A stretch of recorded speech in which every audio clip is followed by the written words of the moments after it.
Hi, everybody. Dan Illman, Mike Beer, taking a look at the first of two graded stakes races at Belmont Park on Saturday. Let's throw up the field for race number 8. This is the Grade 3 Noble Damsel. We're going a mile on the Widener turf for fillies and mares. 9 entered for the turf. The number 8, Another Broad, is entered main track only. Of course, Chad Brown is very well represented in this race, Mike. The number 4, Blowout, 3-1 on the morning line, expected to set the pace. Yeah, she could. She likes to be forward in her races. There are some other horses who, also want to be forward in here. So even if she makes the front, Dan, I doubt that she's loose on the lead. But yeah, she should be up close early in this race.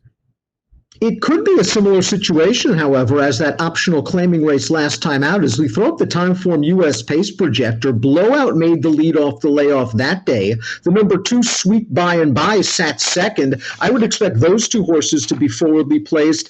But I do think that the number 3, Chaleur, who was up close last time out, I think this time around they're going to take her back. Yeah, I don't. We'll see what they do. I mean, she's certainly not a closer, so I don't know how far they'll take her back. But I can imagine them trying to land a tracking spot here. A horse that can work out a nice pace-tracking, ground-saving trip, as Timeform US has on the projector, is the number 1, Viadera. And let's go back to Viadera's most recent start for Chad Brown over the inner turf at Saratoga in the De La Rose Stakes. She's on the outside in the familiar Juddmonte Farms colors. She's going to attack these horses in the stretch, and she's just going to get up over Noor Sahara, who got the jump on her. I thought it was a really game performance for Viadera, Mike, but do you think she appreciated a little cut in the ground that day? Actually, no. I actually thought she ran really well in here, Dan. This was a good performance in a race where, listen, Noor Sahara had to jump on her, and she closed her down relatively easy. I liked that effort from her, especially when you consider her Intercontinental off the lay. I mean, she had no chance in that race anyway, but I thought it was a useful prep off the layoff. And I just have to imagine that they might have sent her over here looking for firm ground, and she hasn't even gotten it yet. But she's still run well in both of her races. I think she's a major player in this race. Of the 3 Chad Browns, I prefer her. The 2 is Sweet By and By. She's a very underrated horse because on her best day, she can step with these graded stakes horses. Her second start off the layoff was this race we're going to see right now. Now, this was Blowout's first race off the layoff. This is Sweet By and By's second race, so maybe Sweet By and By had a fitness advantage. Blowout went to the front. The gray Sweet By and By is on the outside, and Sweet By and By is just going to be better than Blowout, slightly at the wire. There's just not a lot of closing going on in this race, Mike. Not a lot of pace on. Yeah, these two horses dominated it up towards the front. I mean, it was a good field behind them, but nobody really made any inroads from off the pace for whatever reason. Listen, I like Sweet By and By as a horse. I think she fits really well in this race. I can see another good trip coming for her. There's plenty of things to like about her. Dan, I just necessarily didn't want the 2 horses out of that allowance race. Not that they can't win. I think they can. I just want other horses in here. Let's talk a little bit about the Juddmonte runner, the number 3, Chaleur, a winner 2 starts back at Belmont Park over the Widener. They ran her in the Perfect Sting. We'll look at that race a little bit later. Chaleur broke very well, and Javier could easily have made the front with this horse. He decided to let another horse take the lead, get to the outside. Was still in a very nice spot, prompting the pace on the outside. She had the lead in the stretch, and she was run over late by Feel Glorious. Do you have any excuses for her that day, or was she just beaten by a better mare? I didn't have an excuse for it. I don't know if you felt differently about it. Obviously, Castellano could have just gone on with it there, and maybe that would have made a little bit of a difference. I mean, the horse that was expected to set the pace was not a turf horse. Peter Bianchi was just sort of taking a shot on grass there. She looked like the speed, and she totally blew the start. So this horse wound up on the front, and then she just let Peter Bianchi take over up the backstretch, but she still just had a perfect trip tracking an overmatched horse, and she was only second best at the end. She ran fine. I think she's run fine in all 3 of her starts when she's gotten over here, and she can win this race. Just again, I prefer other horses to her. We saw Blowout finish second to Sweet By and By in her first start off the long layoff for Chad Brown. You could expect perhaps a forward move. I know you're not a giant fan of this horse. I think at a mile when she gets an easy lead, she is consistent.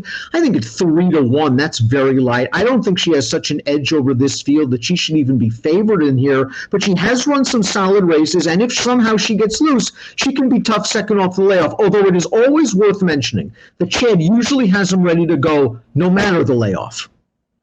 I agree with that. And listen, it's not like it was an embarrassing performance last time. She ran fine against a good horse and was clearly second best. I've just kind of seen enough of her, Dan. You kind of know what she is. I would never take a short price on her against other good horses, and I think there are other good horses in here. She's just a filly who I think, by my count, she's already lost 7 times as the favorite. Why give her another chance? Atomic Blonde, like Blowout, was coming off the layoff in that optional claiming race, and maybe she was compromised just a bit by being off the lead. She wasn't far off the lead, but the race was dominated on the front end by the top 2 horses, and Atomic Blonde, it took her a little while to settle while in behind. I think she's going to move forward for Jorge Abreu, a very underrated trainer. Now, whether she's good enough to win a race like this, that could be another story. I think that's the real question. Listen, it was a layoff last time, so maybe she needed the race, but I sort of looked at that race, and again, it was a good allowance field. Just sort of feeling like, she had something to prove even against those horses, and overall, she got a really good trip in there and was no match at the end of the day. Maybe she takes a step forward here, and if you like her, she'll be a good price. I'm a big fan of the 6 Lemon Zip. I'm not sure she's great at stakes quality, but it doesn't matter the distance. 6 furlongs or a mile and a half, she's going to fire. I mean, just think, last time out, they cut her back from a mile and a half to 5.5 furlongs. They ran her against the boys, some pretty nice turf sprinters in the Mid-Atlantic area, and she came with her usual solid run. This just seems like a tough spot. Yeah, I like her a lot, too. I just don't like her that much in this race. Noor Sahara, the number 7, we saw her get run down by Viadera. And again, she had the trip, didn't she, in that race? She got the jump on Viadera turning into the stretch. Viadera just ran her over. This is going to be her 3rd start in North America for Chad. But I don't know. I kind of think she should have won both of those races.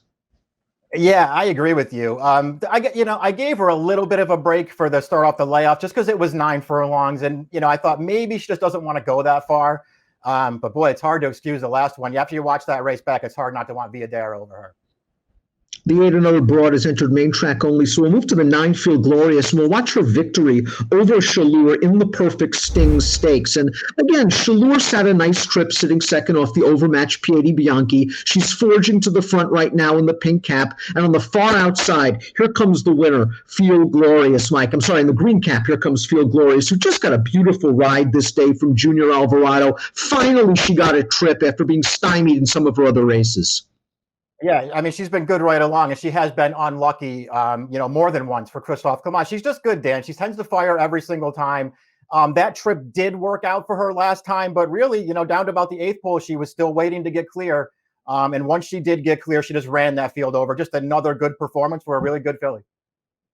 Get Mother a Rose completes this group. She's 30-1 on the morning line. She has won a graded stakes race this year. It was the Honey Fox way back in February at Gulfstream Park. She looked good that day. I know you liked her at 11-1. I'm just a little bit concerned about her current form, although they've been sprinting her recently, and maybe she's just better at these longer distances.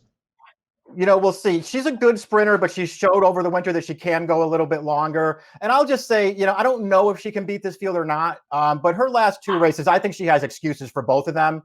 So I'd be willing to give her another chance. Of all the long shots, she's the only one that I really considered. Let's throw up our top picks for the Grade 3 Noble Damsel Stakes. You scored out last time out with Field Glorious. She was 5-1 that day. She's 4-1 on the morning line. That's square. I think that's a fair price. I really was torn between her and Viadera. Dan, they're the 2 horses I want in this race. I put Field Glorious on top. Chaleur is an interesting case for me. I just thought for her being forwardly placed without cover, that's not her game.